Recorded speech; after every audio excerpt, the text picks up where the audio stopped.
शिक्षकों की उपलब्धता क्या है, ये भी हम लगभग 32,000 शिक्षकों की भर्ती कर रहे हैं। हमारे वो प्रोसेस में है, उनके एग्जाम्स वगैरह उनके कंडक्ट कर रहे हैं। 30,000 भर्ती करेंगे हम, और हम लोगों ने 24,000 पात्र शिक्षकों को उनको उच्च पद प्रभार पर उनको प्रमोट किया है। अतिथि शिक्षकों को हम 76,000 अतिथि शिक्षक लगाए हमने। 1 जुलाई में हमने ज्वाइनिंग कराई थी। इस बार हम कोशिश कर रहे हैं कि 1 अप्रैल में जब सेशन चालू होगा तब अतिथि शिक्षक को हम उस समय उनकी ज्वाइनिंग करा सकें। 20,000 से मतलब एक्स्ट्रा आप लोगों की तरफ से हम लोगों को जानकारी आती रहती थी कि कहीं सरप्लस टीचर्स हैं, कहीं पर है नहीं है, तो वो हमने अतिशेष शिक्षकों का युक्तकरण किया।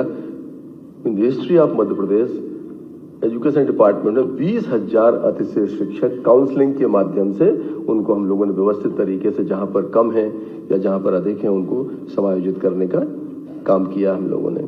नई राष्ट्रीय शिक्षा नीति के तहत भी हम लोग व्यापक शिक्षक प्रशिक्षण कार्यक्रम भी चला रहे हैं, और शिक्षकों के सहयोग से हम लोग एक जो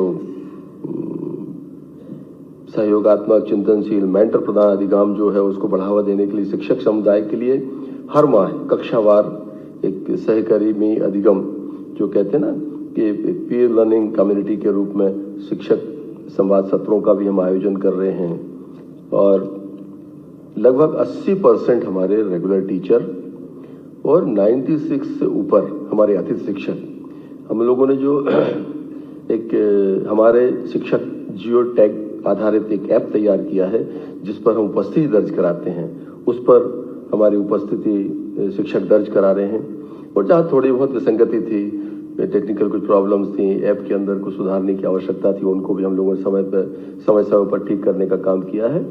और आगामी समय में 100% अटेंडेंस जो है वो ई अटेंडेंस के रूप में हम उसे करेंगे। जैसे दुनिया के दूसरे देशों में, दूसरे राज्यों में, हमारे यहाँ भी दूसरे विभागों में ई अटेंडेंस का जो एक कॉन्सेप्ट आया है, उससे काफी मतलब शिक्षक को भी काफी राहत है। उसकी छुट्टियों की समस्या है, उसके दूसरे तरह की जो उनको विसंगतियों का सामना करना पड़ता है इस प्लेटफॉर्म के ऊपर, उनके भी निराकरण का उनको एक अवसर मिलता है।